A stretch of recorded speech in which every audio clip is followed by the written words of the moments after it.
ang mga kwento ng pag-ibig, kwento ng buhay at kwento ng pag-asa dito sa Barangay Love Stories. Love Stories. Uy! Anak ng... Pusit na pusa yun ah! Bigla ba naman tumawid? Sus Mariosep! Hindi na pusa ba yung nakasalubong natin? Tita, hindi po natin nakasalubong. Biglang tumawid kaya munti ko na masagasaan. Buti na lang nakapreno kaagad ako. Tita, ayos lang ba kayo? Baka nasaktan kayo ha, magsabi kayo kaagad. Hindi naman ako nasaktan pero bigla akong kinabahan.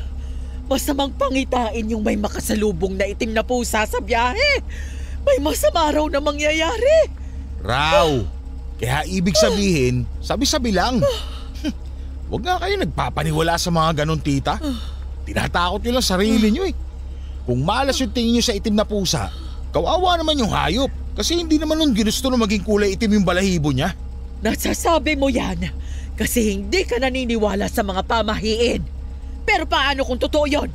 Malabo po yung sinasabi nyo, tita. Masyado lang kayo mapamahiin. Kung mapapahamak man tayo, walang kinalaman dun yung itim na pusa. Ay nako, ewan ko sa iyong bata ka. Palibhasa, iba yung sinasamba mo kaya ka nagkakaganyan. Wala akong sinasamba, tita. Kung gusto niyo po magdasal, bahala kayo. Hindi rin naman lahat ng madasalin mabuting tao talaga. Yung kapitbahay nga natin, kada linggo nagsisimba. Pero pagdating sa chismis, siya pa'y nangunguna. May isa pa nga eh. Yung lagi niyong nakakausap. Yung fake healer na madasalin ko no pero naninira naman ibang tao. May saltik yata yun eh. Hoy, ang bibig mo, Brando, ha? Masyado ka nang nagiging bastos. Hindi na ako bata para pagsabihan nyo. Kaya ayoko sana sumama ngayon eh. Alam kong ganito lang yung mangyayari. Lalo na kapag nakarating tayo kay na lola. Pareho lang kayo nun eh. Baka pagtulungan nyo pa ako kapag binabaraw kayo. Ikaw lang yung nag-iisip ng ganyan. Alam nyo naman po kasi na magkakaiba na tayo ng paniniwala ngayon. Kung i-respeto nyo sa akin, hindi ko rin kayo papakailaman. Kahit na naiinis ako sa mga pinaniniwalaan nyo. Ay, kailan ka pa kaya magbabago? Hindi ko po kailangan magbago para lang maging katulad nyo. May sarili akong buhay. At ako na po yung magdidesisyon kung ano yung paniniwalaan ko. Kaya pagkatapos natin pumunta sa sementeryo, mauna na akong bumalik sa Tanay. Kung magpapaiwan po kayo, kumuha na lang kayo na magmamaneho para sa inyo. Ano? Iiwan mo ako sa Quezon? Kung gusto nyo may magmaneho pa rin para sa inyo pauwi sa Tanay, huwag nyo na lang akong busitin. Alam nyo na yung ibig ko sabihin. Malala ka na talagang bata ka. Kahit yata buhusan kita ng holy water, hindi ka natatablan. Ako yung mas nakakatanda sa'yo tapos gusto mo? Ako yung susunod sa'yo? Tita, kung ayaw nyo nagtatalo tayo, itiikom nyo na lang po yung bibig nyo. Ganun lang yung kadali. At ako naman, itutuloy ko na yung pagmamaneho.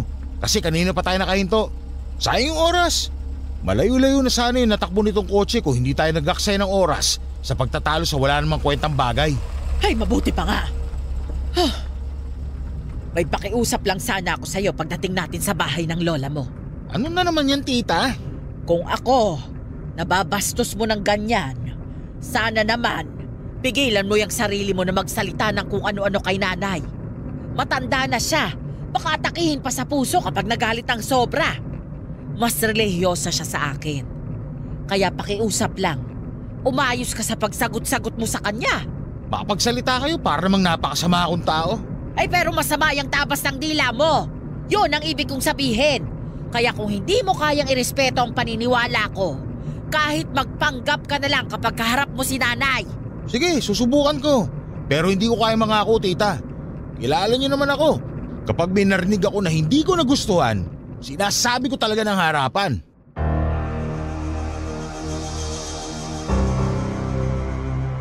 Papadudot isa yon sa madalas naming pagtalunan ni Tita Mayet.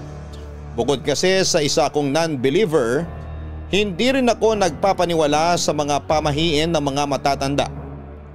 Para sa akin ay kasinungalingan lamang ang mga yon.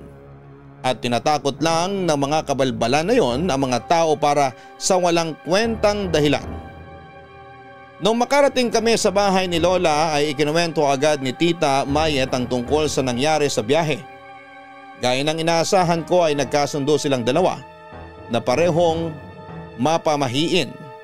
Pero para hindi na madugtungan pa ang naging pagtatalo namin ni tita, ay hinayaan ko na lamang sila, Papa Dudut. Isa pa ay sinabi naman ni Lola na uuwi rin doon ng pinsan kong si Oman. Sa lahat ng mga pinsan ko ay siya lang ang pinakakasundo ko. Matagal-tagal na rin kaming hindi nagkikita kaya na-excite ako sa pagdating niya. Dahil wala naman akong magawa noon sa bahay ng lola ko, madalas akong umalis tuwing umaga at bumalik na lamang bago magtanghalian. Hindi kasi ako makatagal sa bahay. Kung hindi ako lelekturan ni tita, si lola naman ang nangungulit na sumama ako sa pagdarasal nila. Isang araw sa paglilibot ko sa lugar namin sa Quezon ay napadpad po ako sa isang bakanting lote na katabi ng isang abandonadong bahay. Nag-iisa lamang ang bahay na yon doon sa kalsada na yon, Papa Dudut. Giba-giba na ang dingding nito at butas na rin ang bubong na ginapangan na ng mga damo. Pero ang mas nakaagaw pansin sa akin ay yung krus na gawa sa semento na medyo nakausli sa bumabalot na mga damo doon sa bakanting lote. Lalapitan ko na sana yon noong mapahinto po ako sa paglalakad. Napagtanto ko kasi na isang may kalalimang hukay pala sana ang hahakbangan ko. Natakpan lamang ito ng malalagong mga damo nang muli kong tingnan ang krus at ang bakanting hukay. Naisip ko na baka dati yung pinaglibingan pero inilipat lamang ang labi ng sinumang nakalibing doon. Nakakatakot mang isipin para sa iba. Pero may mga tao talaga na kapag masyado nilang mahal yung yumao nilang mahal sa buhay, ay doon na mismo nila inililibing sa bakuran nila. Papa Dudut, pabalik na sana ako noon sa bahay nang mapansin ko mula sa aking kinakatuyuan ang isang babae na naglalakad papalayo. Nakasuot ito ng itim na bestida. Ang ipinagtataka ko lang noon, wala naman akong napansin na babaeng dumaan mula sa likuran ko kaya hindi ko alam kung saan siya nanggaling. Nang kumurap-kurap ako ay bigla na lamang itong nawala. Hindi tuloy mawala-wala sa isipan ko ang bakanting hukay at yung babaeng nakita ko hanggang sa makauwi ako sa bahay ng lola ko. At nang dumating si Oman, kaagad ko yung ikinuwento sa kanya, Papa Dudut.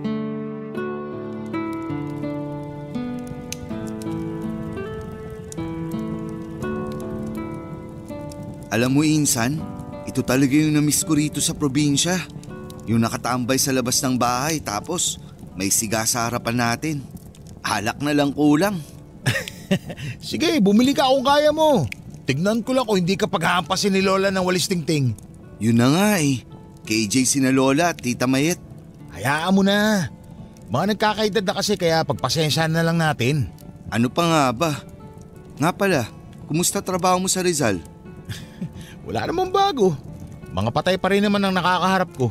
Langya, di ka ba nauumay sa mga patay? Nauumay pero trabaho yun eh. Para namang may iba akong pagpipilian. Ikaw ba? Kamusta sa trabaho mo? Ayos naman. Nasa 25th floor na yung ginagawa naming building. Okay din naman pasahod dun.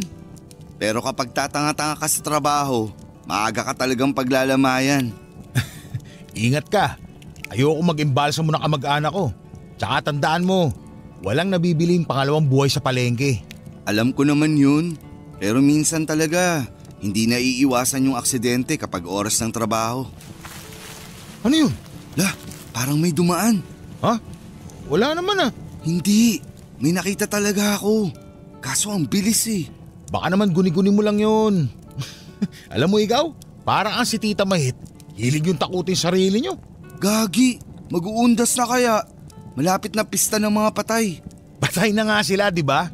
Kalokohan naman kung babangon yung mga yun para takutin ka. Hindi ka ba talaga naniniwala sa multo? Hindi. Sa aswang at maligno? Mas lalong hindi. Igagaya mo pa ako kay na Lola. Kaya masyadong matatakutin kasi kung ano-ano yung pinaniniwalaan. Ay, nakaka-stress silang kasama. Kapag kinontra ko sila, galit na galit naman sa akin. Kung hindi ka sang-ayon sa mga pinaniniwalaan nila, matuto ka rin kasing itikom yung bibig mo. para di kayo nagtatalo. Wala ka rin kasing preno minsan eh. May iba ako insan. Di ba madalas ka namang umuwi rito? Oo, bakit? Kahapon kasi, naglibot-libot ako dito lang sa poblasyon.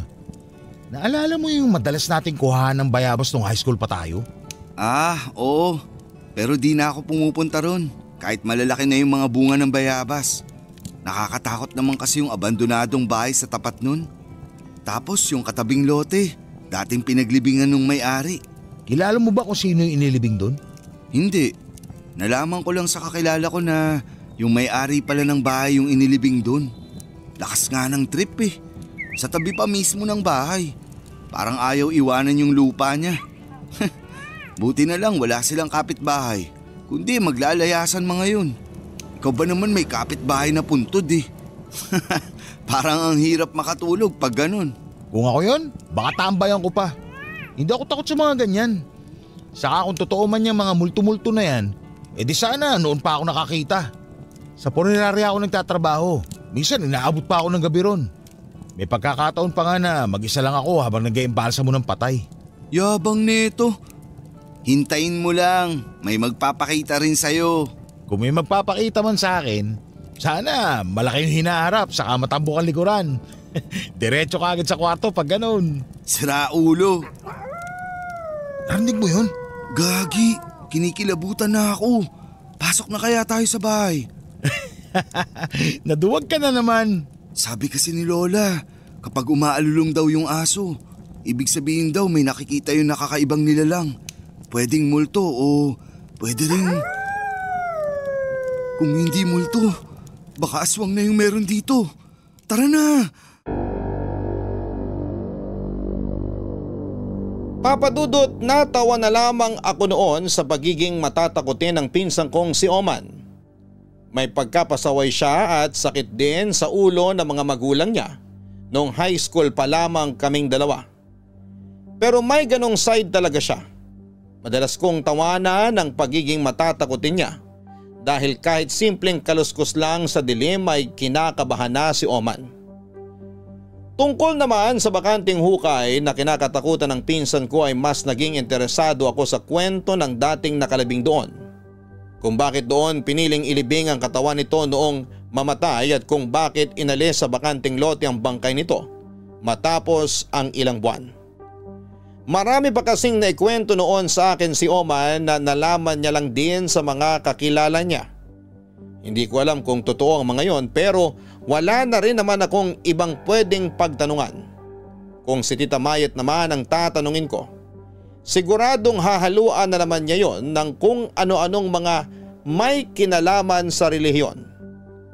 Nang dumalaw kami sa sementeryo para linisan ang puntod ng mga magulang ko at ng iba pa naming kamag-anak, napansin ko noon yung kalapit na puntod ni Lolo. Nang itanong ko kay Tita Mayet kung kamag-anak din ba namin ang nakalibing doon, nagulat ako nang malamang doon pala inilipat yung dating nakalibing sa bakanting hukay na nakita ko. Pero mas nasorpresa ako sa nalaman ko na kilala pala ng tita ko yung taong yon noong nabubuhay pa. Marami pa sana akong gustong itanong kay tita pero iniba na niya ang usapan. Yung puntod ni Lolo ang huli naming nilinisan noong araw na yon. Pagkatapos noon ay uuwi na sana kami ng maagaw ang pansin ko ng kwintas na nasa paanan ng kalapit nitong puntod. Nadumihan lamang ito pero sa tingin ko ay ginto ang kwintas na yon. Nang tawagin ako ni tita ay dali-dali kong binulsa yung kwintas at dinala na lamang pauwi para linisan. Papa Dudut, wala akong kaideya-ideya noon na yung isang pagkakamali ko pa lang yon ay magdudulot ng bangungot sa buhay ko.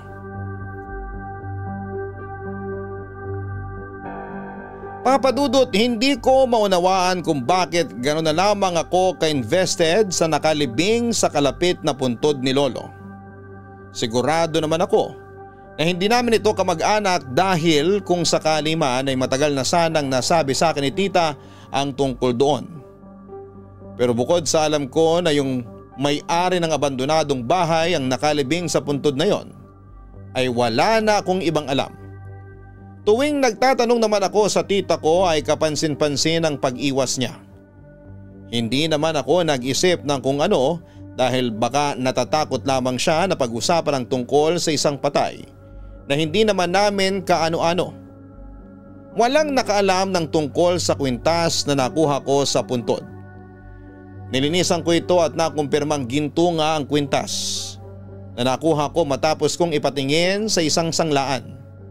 Natuwa pa ako noon dahil pwede ko pa yung ibenta ng may kamahalang presyo. Pero may parte rin sa akin na parang gusto ko na lamang yung itago. Hindi ko alam kung bakit pero sa tingin ko ay may sentimental value ang kwintas na yon. Hindi ko lang sigurado kung sino ang tunay na may-ari noon dahil posibleng may nakahulog lang ng kwintas sa parteng yon ng sementeryo. Ilang araw mula nang makuha ko ang kwintas ay nagkaroon ako ng isang masamang panaginip. May isang babae na sumasakal sa akin at parang gusto akong patayin sa panaginip na yon. Mabuti na lamang at nagising ang pinsang kong si Oman. Pero kahit na ilang araw na rin ang lumipas ay hindi pa rin yon maalis sa isip ko.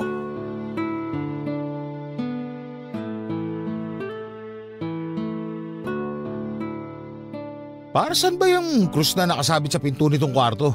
Ano yan? Panakot sa multo? Proteksyon yan, sabi ni Lola. Proteksyon nga saan? Kahit naman sabihin ko sa'yo hindi ka naman naniniwala sa mga masasamang elemento, di ba? Buti alam mo. Pero di ba takot na takot tayo sa aswang nung high school pa tayo? Yung matanda na lagi nating nakikita sa may ilog, naaalala mo pa? Oo, naalala ko pa. Akala ko nga totoo yung mga panakot sa atin noon eh. Pero ngayong matanda na ako, hindi na ako naniniwala sa mga elemento na yan. Maniniwala lang ako kung magpapalit ng anyo yung matandang yung sa harapan ko mismo. Pero hanggat hindi ko nakikita, parang hirap namang maniwala. Pambihira to. Maranasan mo sanang aswangin para maniwala ka. Sus! Kung totoo man yan, matagal na sana ako nabiktima. This oras ng gabi, nasa labas pa ako. Pero wala namang aswang na lumalapit sa akin. Mas inaalala ko kung may bigla na lang bubutas sa tagiliran ko tapos kukunin lahat ng gamit ko. Ay, ang hirap talagang baliin yung paniniwala mo. Magtitimpla muna ako ng kape. Mukhang di agad ako makakatulog nito. Ikaw naman kasi, nakakatakot kang bangungutin. Ilang araw nang nakalipas. Isang beses lang naman yun nangyari. Pero yung nervous mo, pang isang taon na. Sino ba namang hindi ninervyusin?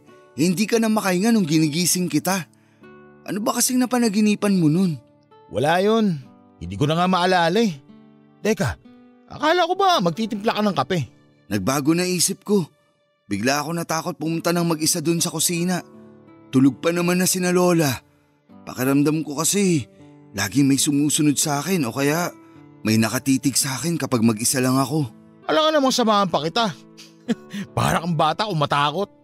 Sa punerarya ba, hindi ka pa nakaranas ng kahit anong kababalaghan? Gaya ng ano, yung biglang didilat yung patay. Oo, yung mga ganun.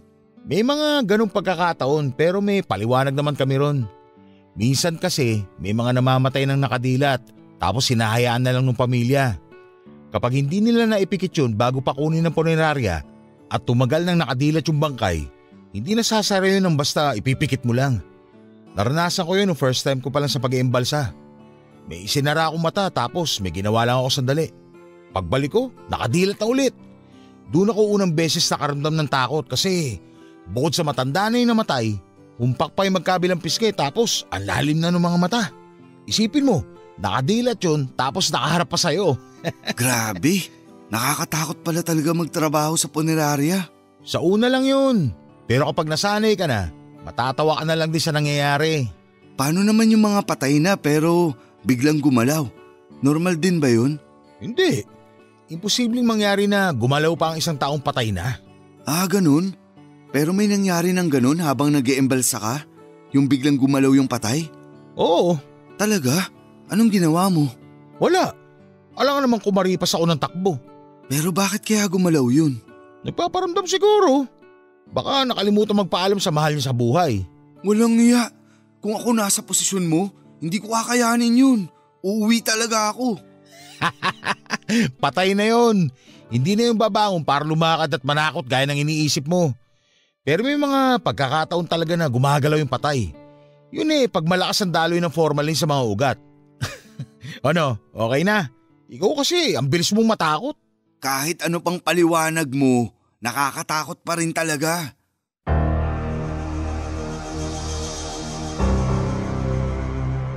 Habang nagkwekwentuhan kami noon ni Oman ay bigla na lamang bumagsak sa sahig yung krus na nakasabit sa pinto ng kwarto namin. At nang i-check yun ni Oman, napaka-imposible raw na mahulog yung krus sa pagkakasabit nito kung walang magtatanggal. Nang sabihin niyo ni Oman ay napansin ko naman noon yung paggalaw ng kurtina sa bintana. Nung tinitigan ko yon ay parang may nabuong imahe ng isang babae. Hindi ko alam kung nakasuot ba ito ng itim na bestida o sadyang anino lamang yung nakita ko. Kahit ayokong matakot ay napalunok na lamang ako noon. Aminado ako na medyo kinakabahan na rin ako, Papa Dudut. Kinabukasan ay nag-decide na lamang kami na hindi sabihin kina Lola at Tita Mayet yung nangyari kinagabihan para hindi na sila mag-isip pa ng kung ano. 2 araw na lamang kami noon at babalik na kami ni Tita sa Rizal kaya balak ko sanang sulitin ang pananatili ko sa poblasyon.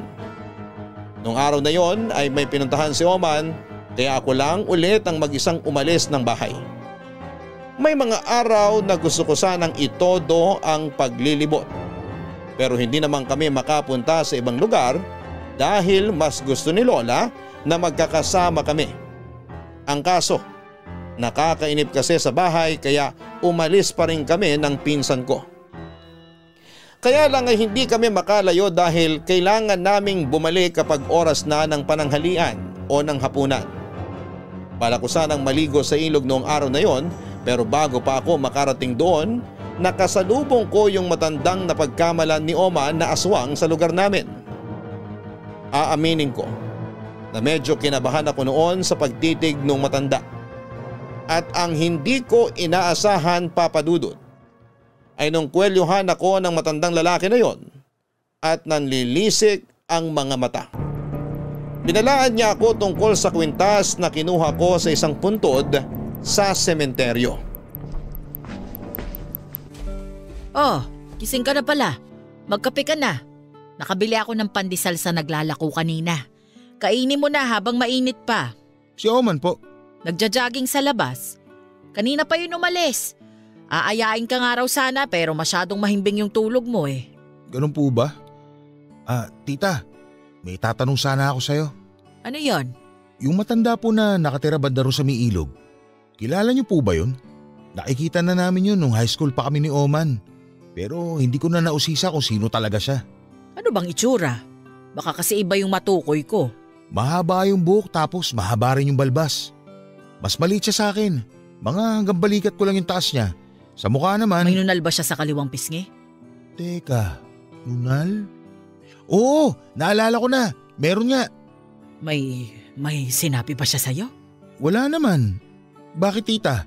May kailangan ba siyang sabihin sa akin? Ha? Wala naman. Naisip ko lang kasi baka tinakot ka rin ng matandang yon. Eh di kilala niyo nga po siya. Oo, kilala ko siya. Ano pong pangalan niya? Tsaka bakit parang lagi siyang galit kung makatingin? Ay, ang dami mong tanong, Brando. Mag-almusal ka na. Lalabas lang ako sandali. Ay, kala ko pa naman masasagot na yung mga tanong ko. Lalo lang pala madadagdagan. Uy, Insan, gising ka na pala. Kakagising mo lang? Oo, daya mo ha. Di mo man lang ako ginising kanina. Eh di sana nasamahan kita. Puyat ka kasi nung nakaraang gabi, kaya inayaan na kitang makabawi ng tulog. Nga pala, nakasalubong ko si tita kanina. Ba't ganun itsura nun? Nag-away ba kayo? Ha? Hindi ah. Nagtanong lang naman ako kanina tungkol doon sa matandang sinasabi mong aswang kahit hindi naman. Oh, kala ko ba hindi ka naniniwala sa akin? Eh bakit ngayon? Bigla ka na curious dun sa matanda. Gusto ko lang kasing malaman kung bakit palaging galit yung matandang yun. Kahapon kasi, maliligo sana ako sa ilog. Kaso nung nakasalubong ko siya, kinuyalyon ba naman ako? Parang ang laki ng galit sa akin eh. Baka kasi inunahan mong titigan ng masama kaya ka sinugod. Loko, anong tingin mo sa akin? Takaw gulo? Siya talaga yung nauna. Binalaan pa nga niya ako tungkol sa… Wag na nga natin siya pag-usapan. Nababadtrip lang ako eh. Baka kapag nakita ko ulit yun, hindi na ako makapagtimpi sa kanya. Masyado ka kasing mainit eh. Ang mabuti pa, mag-almusal na tayo. Mabuti pa nga. Nga pala, sasama ako kay Lola mamayang hapon. Baka gusto mo rin. Saan naman kayo pupunta? Magsisimba. Seryoso ka ba? Tinanong mo pa talaga ako ha? Nagbaka sakali lang. Alam ko namang di ka talaga sasama kaya di na kita pipilitin. Baka masunog ka pa ron eh. Ayoko pang mabawasan ng pinsan. Minsan, pag masamang damo, matagal mamatay. Masamang damo ka naman talaga. Pero dun sa matagal mamatay, di ka sigurado. Sira ulo, parang gusto mo na akong mamatay ah. Biro lang. Saka ka na mamatay kapag marunong na ako mag-embalsa mo. Paglalaroan ko yung katawan mo. Tanga, mumultuhin kita. Oh, kala ko ba hindi ka naniniwala sa multo? Nagbibiro lang tayo, di ba? Kaya huwag mo rin seryosohin yung mga sinasabi ko. Okay, sabi mo eh. Papa Dudut, hindi ko binanggit noon kay Tita Mayet ang buong pangyayari noong nagkita kami ng matandang tinutukoy ko. Hindi ko rin yon sinabi sa pinsan kong si Oman. Sinakyan ko na lamang ang mga biro niya kahit na medyo napapaisip na rin ako ng mga oras na yon.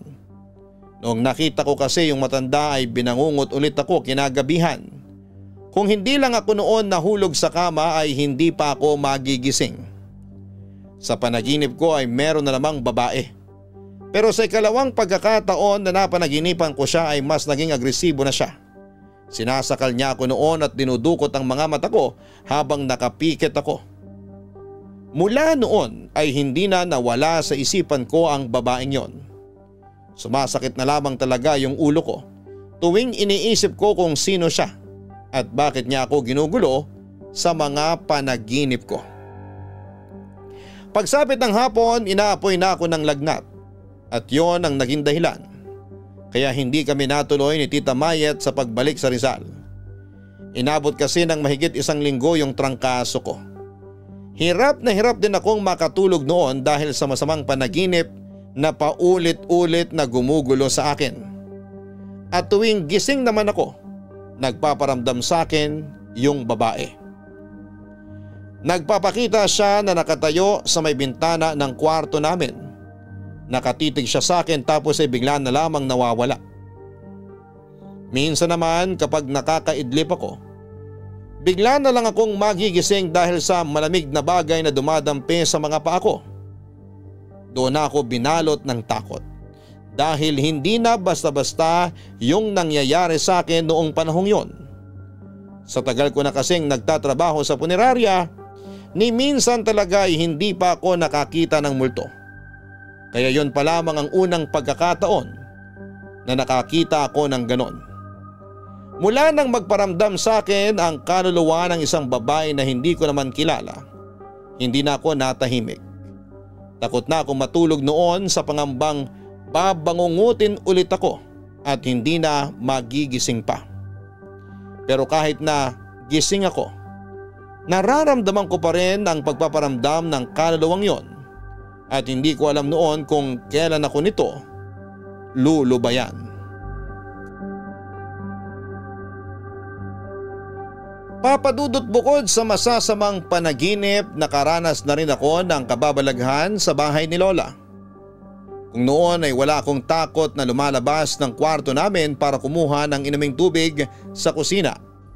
Nang mga sandaling yon ay para na lamang akong nakapako sa aking kama. May pagkakataon kasi na habang nagsasalin ako ng tubig ay may malamig na dumapo sa balikat ko.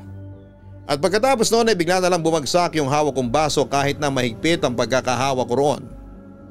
Nagets ko na noon yung sinasabi ni Oma na parang may sumusunod sa kanya tuwing mag-isa lamang siya sa kusina.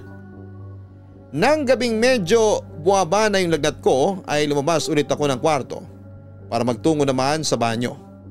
Iisa lang kasi ang banyong ginagamit namin sa bahay ni Lola at naroon pa yon sa may kusina. Hindi ko pa noon pinipihit yung doorknob pero bigla na lamang bumukas yung pinto. na parang may nauna nang pumasok noon. Nagdalawang isip ako kung tutuloy pa ba ako o babalik na lamang sa kwarto. Pero dahil masama ng lagay ng tiyan ko ng mga sandaling yon, ay parang nilunok ko na lang lahat ng nararamdaman kong takot.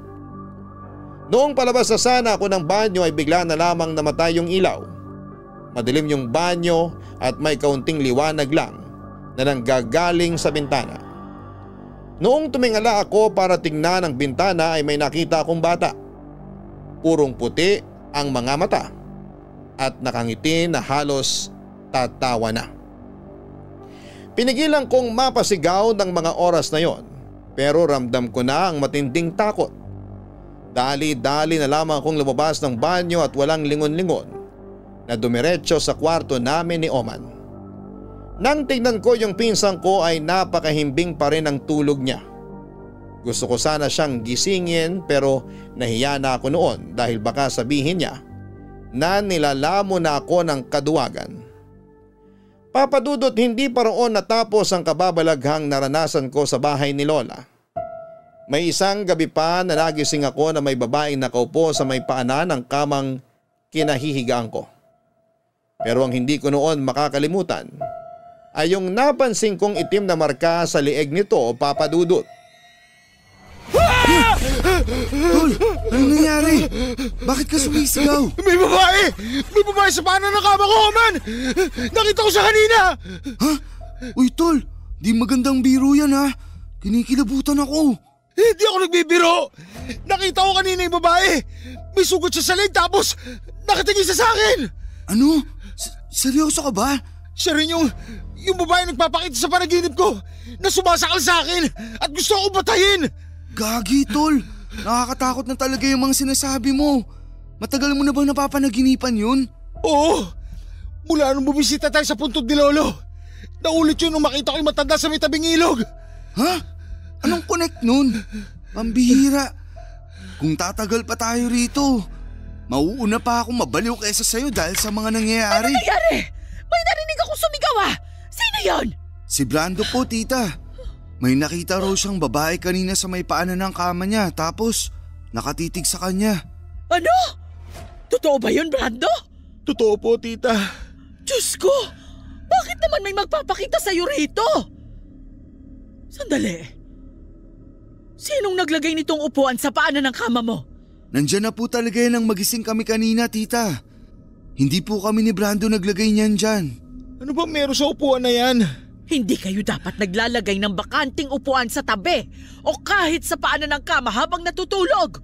Masama yan! Bakit po masama? Hindi nyo dapat binibigyan ng pagkakataon ng demonyo na gambalain kayo lalo na sa pagtulog ninyo. Kailan ka pa nagsimulang makakita ng kaluluwa, Brando?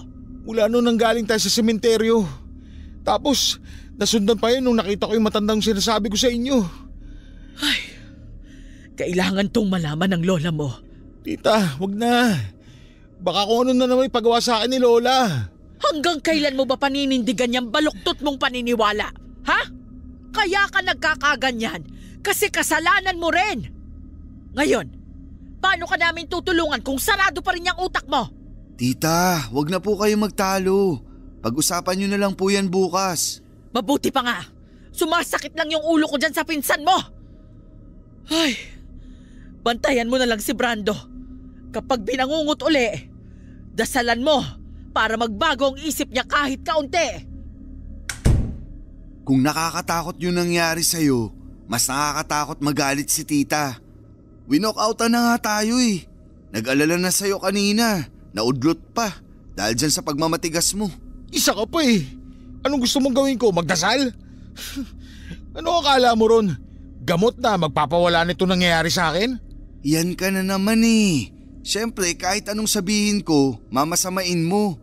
Hirap mo naman ipagtanggol. Oh man, pinagtutulungan ako ni na Lola Tita. Huwag ka na makisali, pwede? Kapakanan mo lang din naman iniisip ko. May mga pangyayari kasi talaga na ang hirap-hirap ipaliwanag. Pero paano kung totoo yung sinabi ni tita? Baka nga masamang espiritu yung gumugulo sa'yo. Kaluluwa ng isang babae ang gumugulo sa akin. Hindi ko naman kilala kung sino yun. Hindi mo kilala?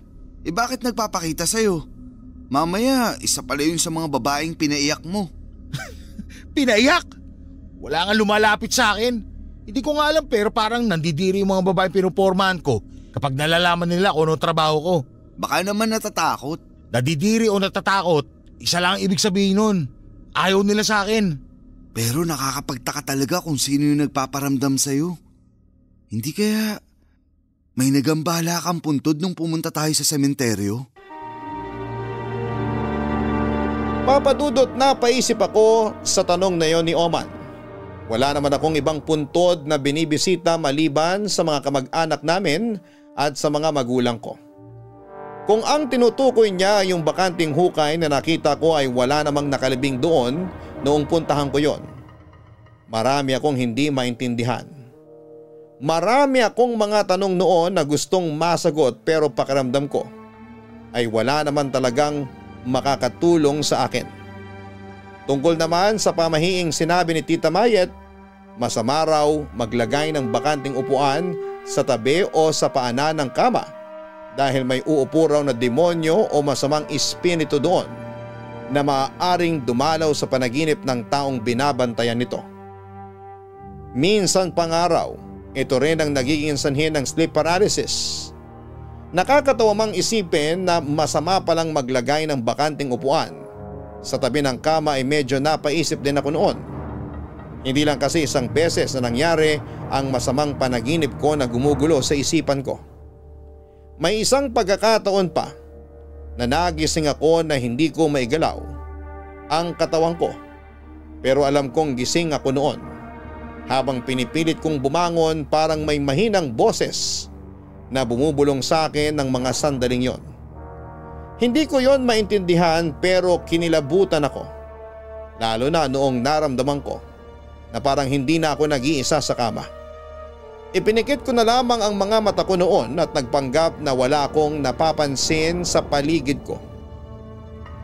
Kinaumagahan, laking pasasalamat ko na noong tuluyan na akong gumaling sa trangkaso. Pero kahit maayos na ang pakiramdam ko ay hirap na hirap pa rin akong makatulog sa gabi. Gusto ko sanang umuwi sa Rizal pero ayaw akong paalisin ni Lola. Sabi niya, susundan daw ako ng kaluluwang gumugulo sa akin kahit saan ako magpunta. Dahil gusto ko nang matapos ang problema ko noon, nagdesisyon na akong sabihin na lamang kay Tita Mayet ang totoo. Baka sakaling kapag ginawa ko yon, ay magkaroon na ng linaw ang mga nangyayari sa akin.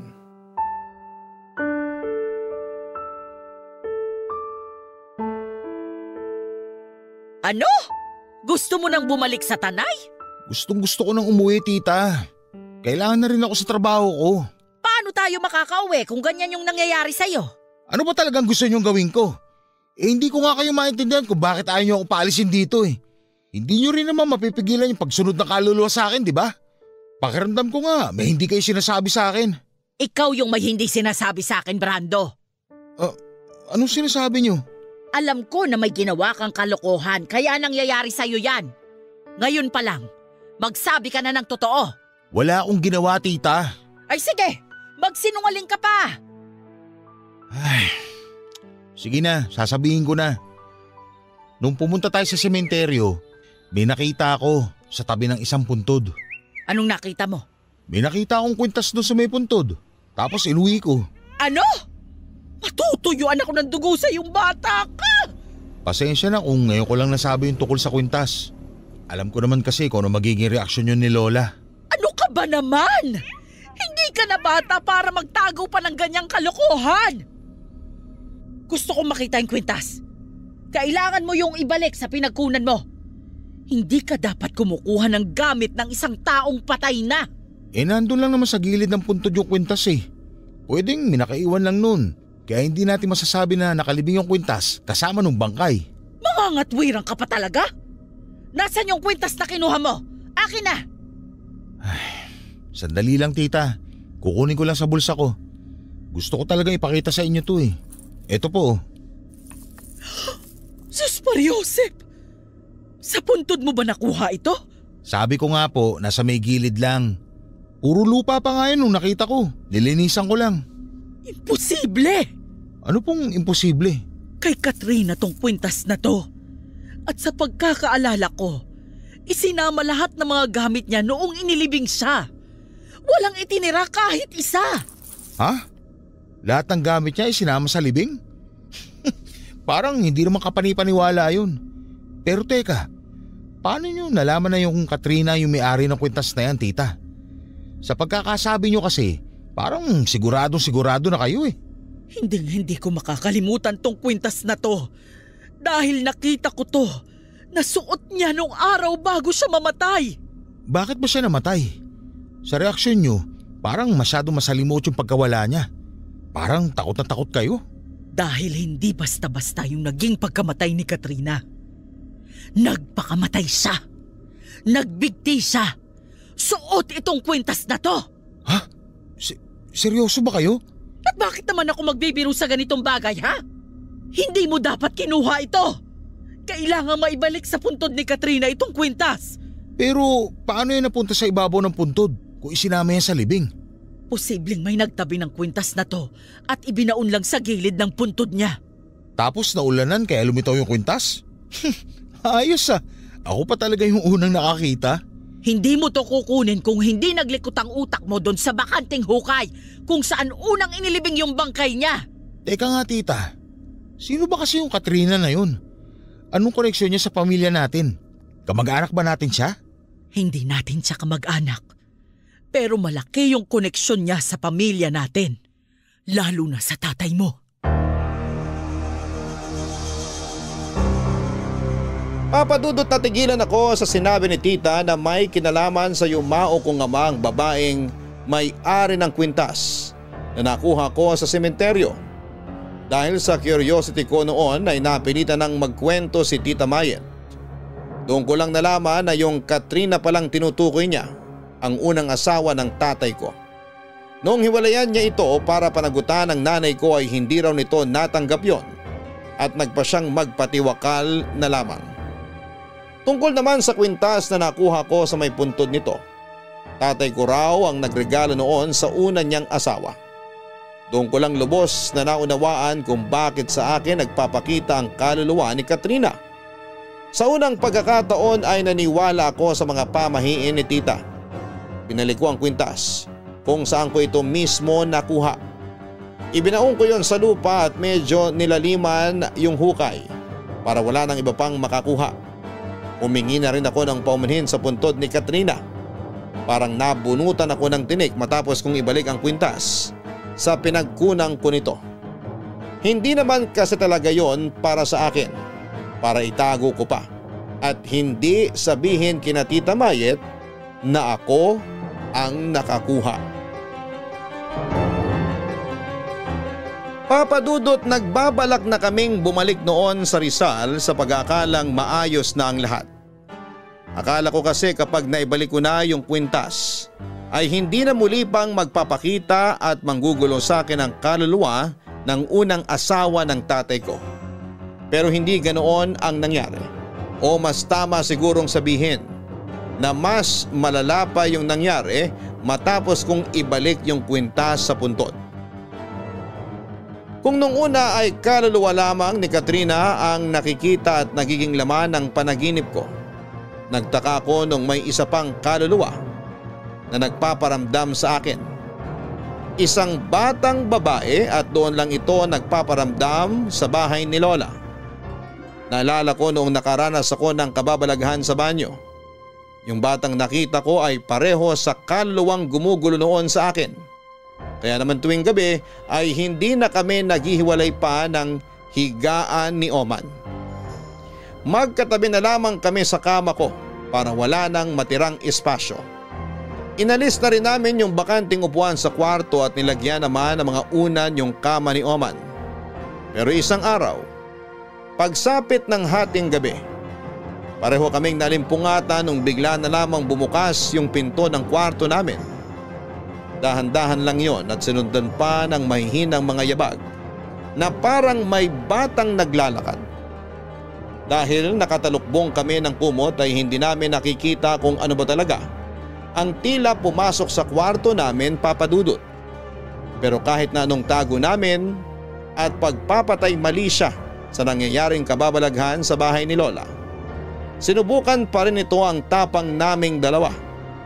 Napabalikwas na lamang kami noong may humila sa kumot na tumataklob sa amin.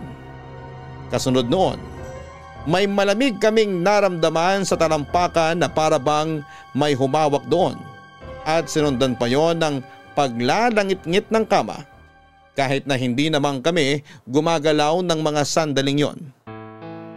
Kinabukasan ay nagmamadali na ako mag-impake ng mga gamit sa kagustuhang lisanin na ang bahay ni Lola.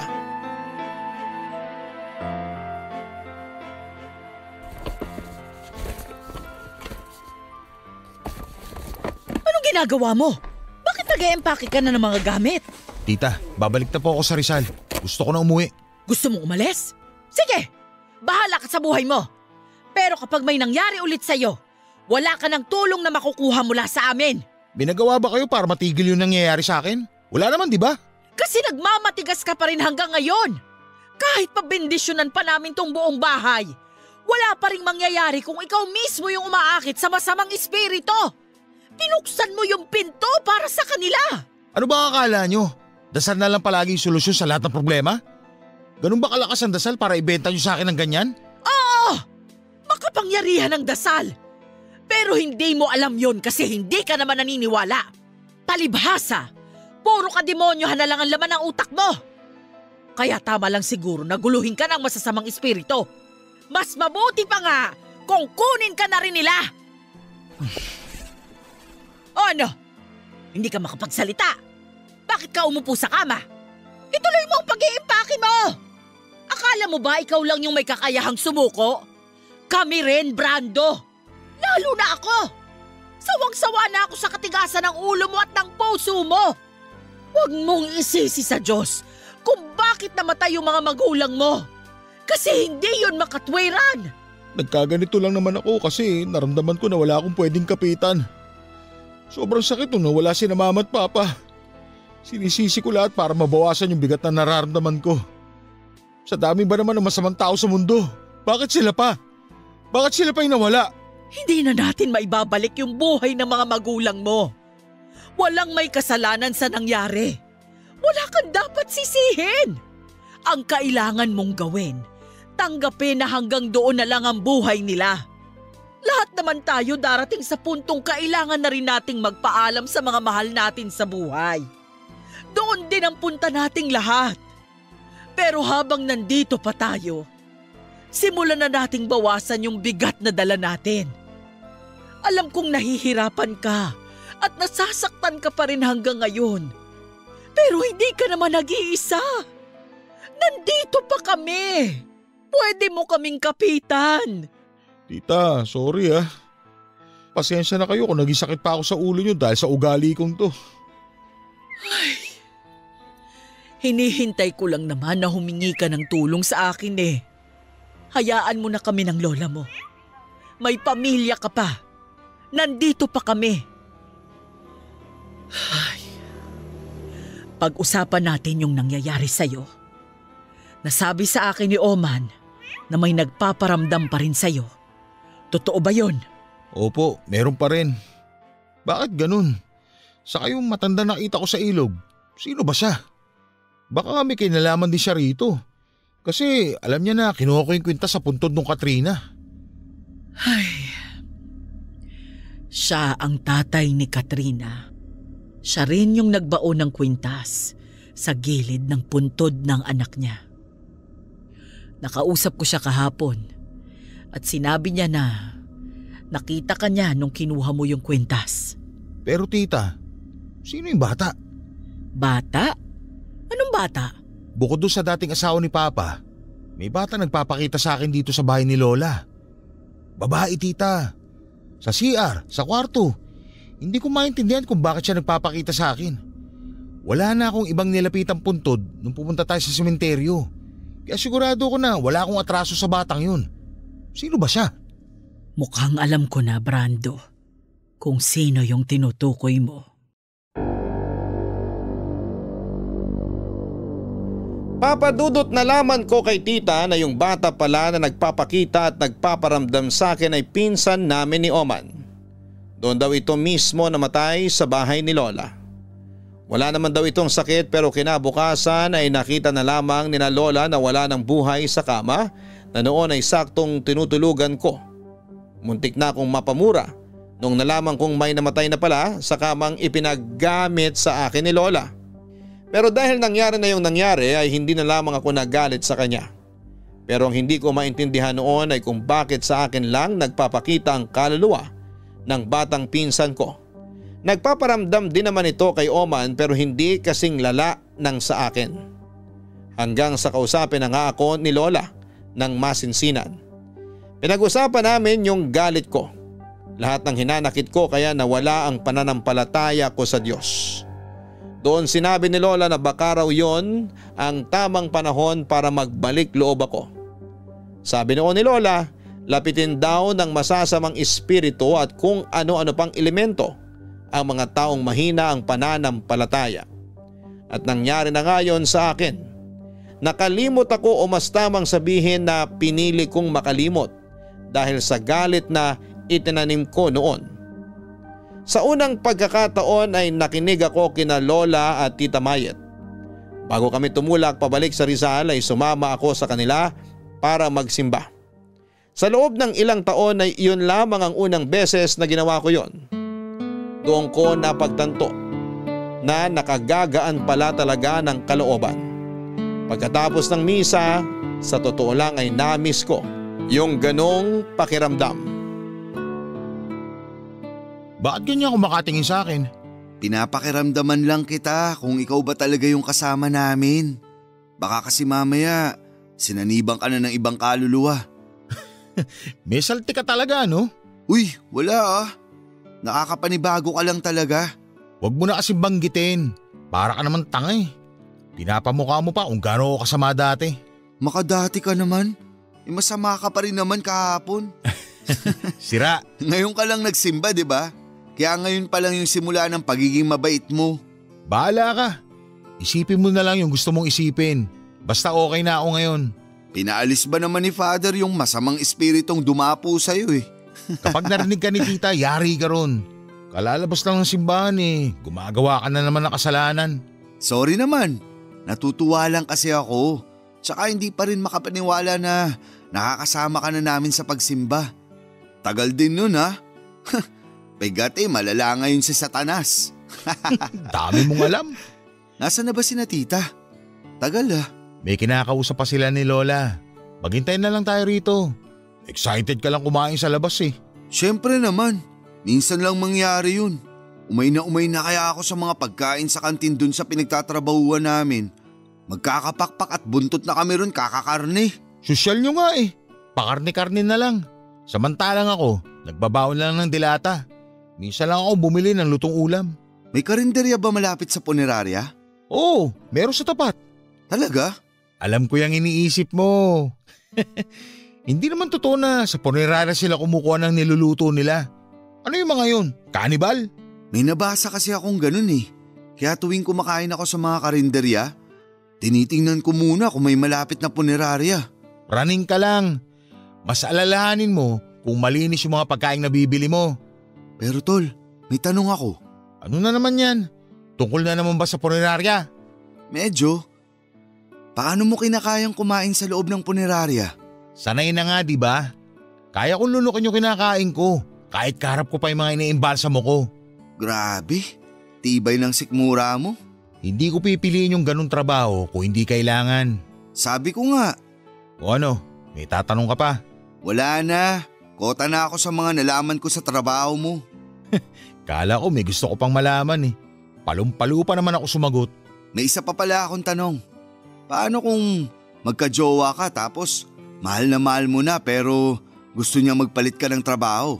Magpapalit na lang ako ng jowa hanggat maaga pa kung ganun. Mahal ko yung trabaho ko. Kaya kung hindi kayang tanggapin na magiging karelasyon ko yun, bahala siya sa buhay niya. Angas mo talaga. Kaya bilib ako sa'yo eh. Tama na yung kwentuhan. Maghanap na tayo ng makakainan. Yan yung pinakamaganda mong nasabi ngayong araw, tita. Itsura mo pa lang kasi. Halatang gutom ka na. Saka gusto ko ring i-celebrate tong araw na to para kay Brando. Si tita talaga oh. Hindi naman po to kailangan i-celebrate. Hayaan mo na, minsan lang naman. O man, tawagin mo na yung lola mo para makakain na tayo. Napasarap na yung pakikipagkwentuhan eh.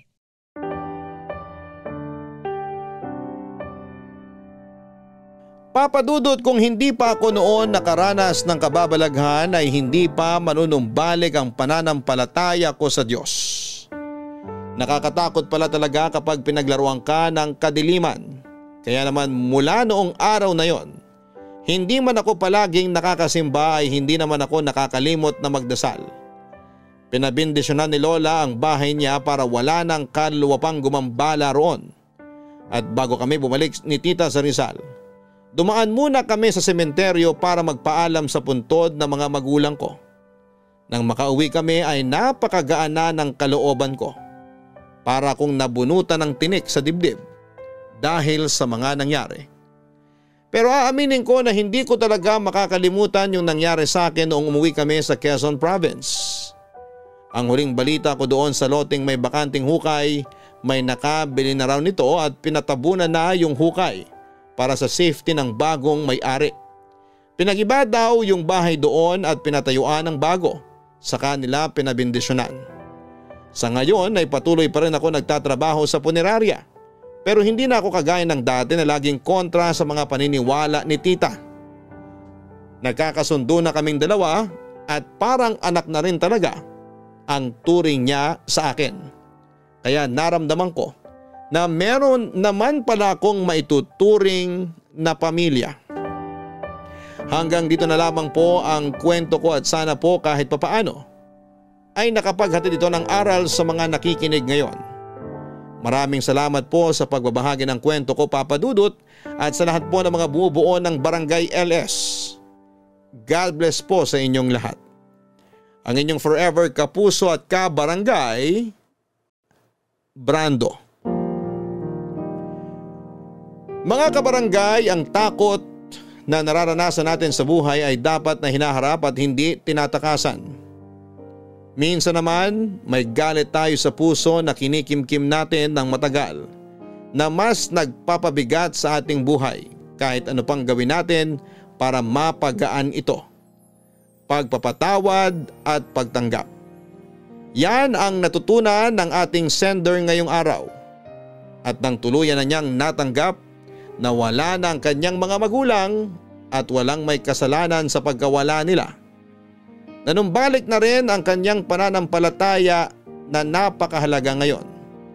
Lalo na't maraming tukso sa paligid na maaaring mag-udyok sa atin na gumawa ng masama. Hanggang sa muli, ako po ang inyong si Papa Dudut sa mga kwento ng pag-ibig, buhay at pag-asa sa Barangay Love Stories #1. Sabay-sabay nating pakinggan ang iyong kwento ng pag-ibig, buhay at pag-asa. Ipadala lang sa barangaylovestories@yahoo.com.